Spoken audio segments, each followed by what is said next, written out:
What's going on, folks? Welcome back to the channel. So I have a question for you. Do you want to become more proficient with your handgun? Shooting a handgun, the physical act of shooting a handgun is easy. You point it, pull the trigger. You basically just do this and the darn thing will go off. But becoming proficient with a handgun is very difficult. If you want to become a very good or a great pistol shot, it takes thousands and thousands and thousands of rounds and dry fire drills and ammunition. And like the great Jerry Michalek says, if you want to become the best, you got to be the first one on the range and the last one to leave. It takes actually becoming a proficient pistolero. What did they used to call them back in the day? Shootist. You know, takes a lot of practice, a lot of concentration, a lot of repetitions. But there are tools that can help you out. And I'm going to show you one of those today. One of the ways to become more proficient with any handgun, a pistol or a revolver, is to get yourself one of these. This mystery item, trust me, it will help you in all aspects of shooting handguns. And that is a revolver. Yes, I know they're old and antiquated, right? But get you a double action, single action, or double action only revolver. It doesn't have to be a Colt Python. It could be anything. This happens to be my very beautiful Colt Python, topped off with a amazing set of DNL Sports combat sights. My God, these things are great. I'm gonna put a link down below. I'll also put a link to a full review that I did of these, but I'll put a link to his website down below for these things. They are fantastic. But get you a double action revolver and make sure you shoot that sucker double action only. None of this single action stuff. Seems like a lot of shooters, including myself early on, a lot of people want to take the easy way out. They want to buy the best gear that can help them shoot better. They want to buy all these tricks and triggers and all kinds of stuff, all these shortcuts to get better, when actually you have to just put your nose to the grindstone and practice. And the reason I say a double action revolver is because all of your shooting bad habits will come out when you're shooting double action and you're pulling this trigger all the way back.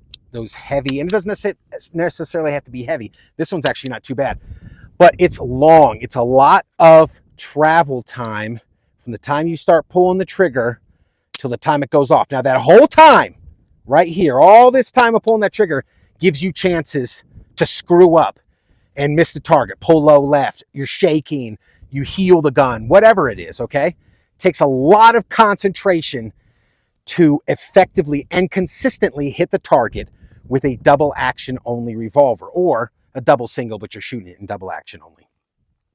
So we're going to, and I'm sure if you have any misses with it, it's the shooter's fault. I'm sure I will screw up. We're at 20 some odd yards right here. I'm shooting the C-Zone Steel. I'll turn the camera around when we get to shooting it. Now, you don't have to have a bunch of, like in this case, it's a 357 Magnum revolver, but I'm going to put these 38 specials in it. This ammunition was graciously provided by Mark at Browne Works, custom grip manufacturer. Also a link somewhere down there to his website where you could purchase some beautiful custom grips. Heck, hit him up. If you got a custom project where you want your favorite TV show, family photo, your own, whatever, hit him up. He probably be able to do it. He's an artist. So thank you to him for this ammo. But let me grab my ears. What we're going to do is, the reason people can shoot single action pistols much easier, and they're much easier to learn with to start off, is because there's less room for error. If you're single action, like a 1911 or something like that, and you're literally pulling like maybe a 1/16 of an inch or whatever, just a tiny centimeter for it to go off, there's less room for you to make errors, while you're trying to pull the trigger.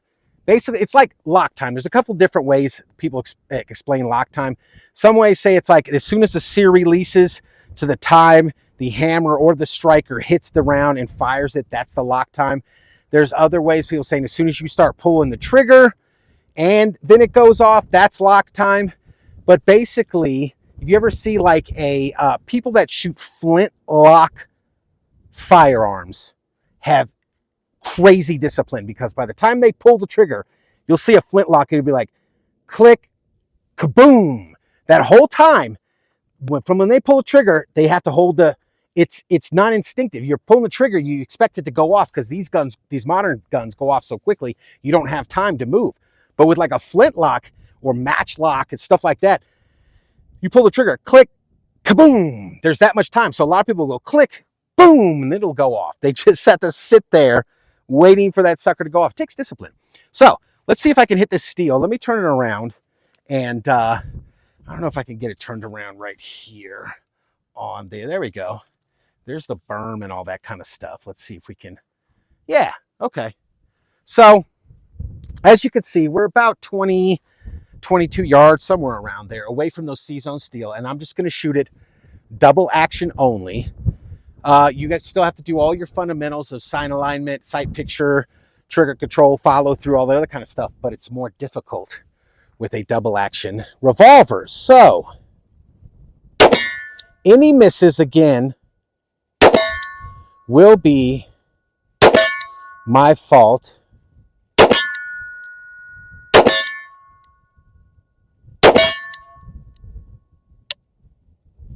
Okay, now another trick you can do is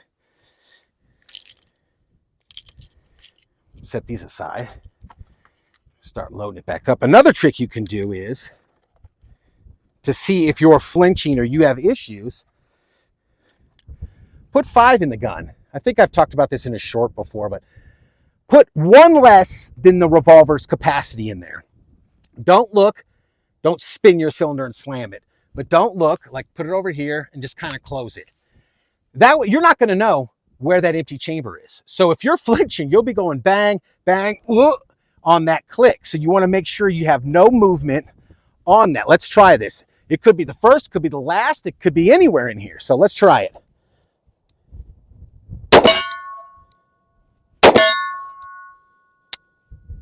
There it was.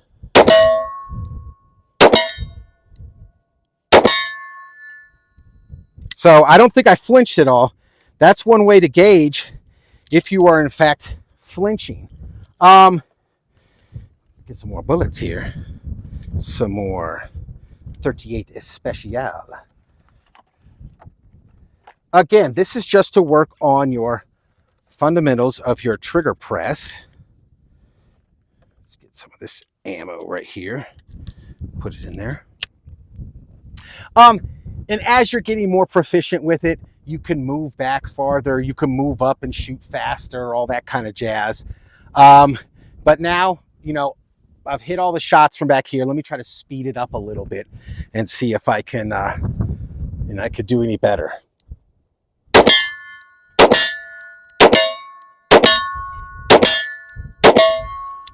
All right, there we go.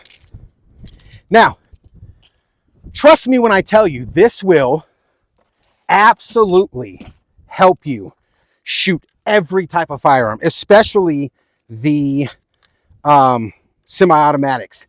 It will definitely help you. You become proficient with a revolver shooting double action only, and it will help you a bunch. Let's move up a little bit closer. I got a weight on here because of the wind.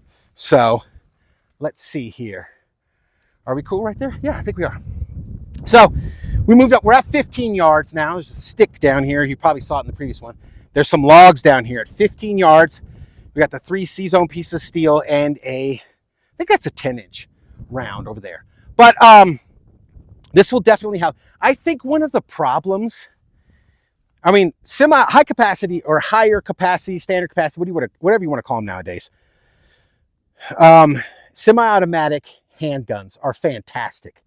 They give you loads of ammunition. You can shoot them very fast. They're very accurate. They're very reliable nowadays. I think one of the problems is starting out as a shooter. And even if you're not into revolvers, you just want to buy one to practice your fundamentals with. I full on say do it, man. I love revolvers. I think they're awesome. I think they're still viable. I think they're reliable. I think they're beautiful. I love them. But if you just want it for practice, then I'll tell you what, go get 100 rounds, a 38 special, and a revolver, and really, really practice and try not to miss. Keep track of your hits and misses of doing double action only. Try not to miss. Then go shoot your semi-automatic handgun. You'll be like, wow, the trigger feels so much lighter. It seems so much easier to shoot this sucker. But all right, let's speed it up a bit. See what we could do here. Now you see, the faster I got, the more my fundamentals started to fall apart, even from 15 yards. So let me go get more ammo. I'll be right back. Okay, so we have 6 more rounds. All right. So that was obviously too fast for my skill level at 15 yards. We're going to try it again. I'm going to slow it down a little bit and try to get all my hits.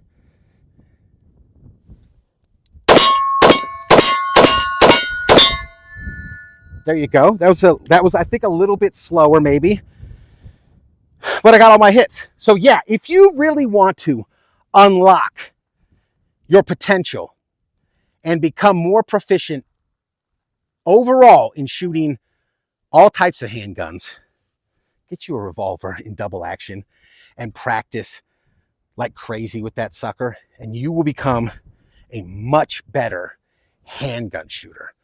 So there it is, guys. Thanks for watching, and we will see you next time.